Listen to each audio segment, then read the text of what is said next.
Thackeray brand एकत्र आलाच तर महाराष्ट्राच्या राजकारणात काय बदल होतील? दोन्ही ठाकरे एकत्र आल्याचा सर्वाधिक फटका कुणाला बसणार? दोन्ही सेनेच्या कार्यकर्त्यांमध्ये खरोखरच मनोमिलन होणार का? असे कित्येक प्रश्न सध्या महाराष्ट्राला पडले आहेत. हे प्रश्न पडण्यामागचं कारण आहे दोन्ही ठाकरेंनी एकत्र येण्यावरून दाखवलेली सकारात्मक भूमिका. हे महाराष्ट्राच्या जनतेच्या मनात होईल. मी तुम्हाला एका वाक्यात सांगितलेलं आहे, त्याच्याबद्दल बाकीचे जे काही बारकावे ते आम्ही बघतोय. संदेश कशाला मी बातमीच देईन ना तुम्हाला. माझ्याकडे शिवसैनिकांच्या मनात कुठेही संभ्रम नाही आणि जे काही त्यांचे सुद्धा सैनिक एकमेकाच्या आमच्या संपर्कात आहेत त्यांच्याही मनात संभ्रम नाही. तर माझं म्हणणं की संदेश वगैरे देण्यापेक्षा आम्ही जी काय बातमी द्यायची ती बातमी देऊ. उद्धव ठाकरेंच्या या सूचक प्रतिक्रियेनंतर ठाकरे प्रेमींच्या आनंदाला उधाण आलं. गेल्या कित्येक वर्षांपासून कट्टर राजकीय विरोधक असणारे भाऊ आता एकत्र यावेत म्हणून ठाकरे प्रेमी पाण्यात देव बुडवून प्रार्थना करतायत. अशातच दोन्ही बंधू एकत्र आलेत तर महाराष्ट्राच्या राजकारणावर त्याचे काय पडसाद उमटतील याचाच सविस्तर आढावा या व्हिडिओतून घेणार आहोत. आमची भावना हीच आहे की मराठी माणसासाठी असेल, महाराष्ट्रासाठी असेल, महाराष्ट्राच्या हितासाठी असेल तर आम्ही त्यांना सोबत घेऊन महाराष्ट्र हितासाठी लढत राहू.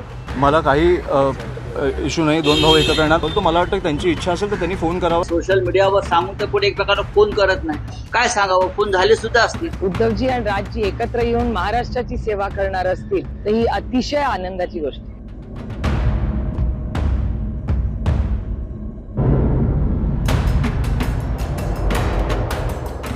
महाराष्ट्राच्या राजकारणातून कधीच हद्दपार न होणारा ब्रँड म्हणून ठाकरे ब्रँडकडे पाहिलं जातं. प्रबोधनकार ठाकरे, बाळासाहेब ठाकरे आणि आता राज आणि उद्धव ठाकरेंनी ते वेळोवेळी सिद्ध करून दाखवलंय. 2006 साली शिवसेनेतून वेगळे झालेल्या राज ठाकरेंनी प्रत्यक्ष आणि अप्रत्यक्ष उद्धव ठाकरेंवर कित्येक वेळा गंभीर आरोप केले होते. दोन्ही भावांमध्ये विस्तवही जात नव्हता इतकी टोकाची राजकीय कटुता उभ्या महाराष्ट्राने पाहिली आहे. पण तेच ठाकरे बंधू आता एकत्र येण्याच्या वाटेवर आहेत. मातोश्री आणि शिवतीर्थावर वाढलेल्या हालचालीही तेच संकेत देत आहेत. यावरून दोन्ही बंधू एकत्र आलेच तर महाराष्ट्राच्या राजकारणात नेमके काय बदल होतील ते पाहूयात. महाविकास आघाडीची पुनर्रचना. दोन्ही ठाकरे एकत्र आलेच तर महाविकास आघाडीची पुनर्रचना होण्याची शक्यता वर्तवण्यात येते. उद्धव ठाकरे आणि राज ठाकरे यांना महाविकास आघाडीत जोडून ठेवण्यात शरद पवार मोठी भूमिका बजावू शकतात अशा शक्यता नाकारता येत नाहीत. कारण उद्धव ठाकरे आणि राज ठाकरे दोन्ही नेत्यांशी शरद पवारांचे कौटुंबिक संबंध आहेत. सुप्रिया सुळेंनी देखील दोन्ही बंधूंच्या एकत्र येण्यावरून सकारात्मक प्रतिक्रिया दिली आहे. शिवसेनेची स्थापना केली आणि तो पक्षही कष्टांनी त्यांच्या नेतृत्वाखाली आणि असंख्य कार्यकर्त्यांच्या नेत्यांमुळे बांधला. दुर्दैवाने जी गोष्ट झाली ती झाली, पण आज उद्धवजी आणि राजजी एकत्र येऊन महाराष्ट्राची सेवा करणार असतील तर ही अतिशय आनंदाची गोष्ट. शरद पवार यांनीही पत्रकारांशी औपचारिक चर्चा करताना म्हटलंय की आतापर्यंतचा अनुभव असा आहे की राज ठाकरे यांच्या सभांना गर्दी होते, मात्र त्या गर्दीचं मतांमध्ये परिवर्तन होत नाही, मनसेला मते मिळत नाहीत. दुसरीकडे उद्धव ठाकरे यांच्या सभांमध्ये होणारी गर्दी मतांमध्ये परिवर्तित होते, त्यात त्यांना यश येते. लोकसभा आणि विधानसभा निवडणुकीत ते दिसून आलंय. त्यामुळे दोन्ही बंधू एकत्र आले तर राज ठाकरे ही महाविकास आघाडीत सहभागी होतील की उद्धव ठाकरे राज ठाकरेंसाठी महाविकास आघाडीतून बाहेर पडतील हे येणाऱ्या काळात कळेलच. पण दोन्ही बंधू एकत्र आल्यावर महाविकास आघाडीत मोठे बदल होतील हे मात्र निश्चित असल्याचं बोललं जात आहे. मराठी मतांची एकजूट. सरकारनामाने दिलेल्या एका वृत्तानुसार मुंबईत एकूण 35% मराठी मतदार आहेत तर 19% मुस्लिम मतदार आहेत. दोन्ही मिळून एकूण 54% मतदार आहेत. हा आकडा मोठा आहे. आतापर्यंत कोणत्याच पक्षाला सगळ्या मराठी मतदारांची मते आपल्या झोळीत टाकण्यात यश आलं नाही आहे. विशेष म्हणजे राज ठाकरेंची मनसे आणि उद्धव ठाकरेंची शिवसेना दोन्ही पक्षांनी मराठी अस्मितेचा मुद्दा लावून धरला आहे. उद्धव ठाकरेंनी भाजपची साथ सोडल्यापासून त्यांना मुस्लिम मतदारांनीही साथ दिल्याचं लोकसभा निवडणुकीत दिसून आलंय. त्यामुळे दोन्ही बंधू एकत्र आलेच तर मुंबईतील मराठी आणि मुस्लिम मते त्यांच्या झोळीत पडू शकतात असे तर्क लढवले जात आहेत.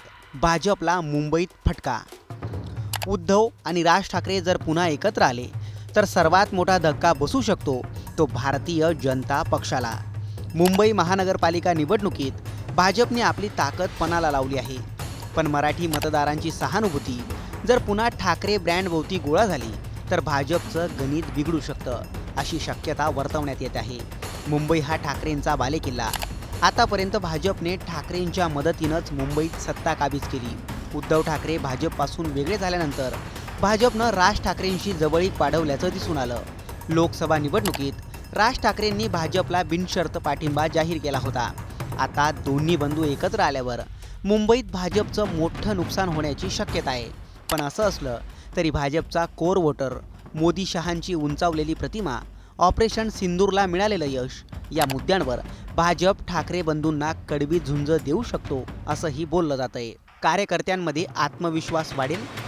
एकीकडे उद्धव ठाकरेंच्या हातून शिवसेना पक्ष, नाव आणि चिन्ह निसटलंय. विधानसभा निवडणुकीत त्यांना अपेक्षित यशही मिळालं नाहीये, तर दुसरीकडे त्यांच्या पक्षाला गळती लागली आहे. त्याचप्रमाणे राज ठाकरेंनाही विधानसभा निवडणुकीत साधं खातंही उघडता आलं नाहीये. त्यामुळे सध्या दोन्ही बंधू आपलं राजकीय अस्तित्व टिकवण्यासाठी लढतायत. अशातच ठाकरे ब्रँड एकत्र येणार या चर्चांवरून दोन्ही बाजूंच्या कार्यकर्त्यांमध्ये एकच उत्साह पाहायला मिळतोय. दोन्ही बंधू एकत्र आलेच तर दोन्ही बाजूंच्या जुन्या कार्यकर्त्यांचं मनोमिलन होणार.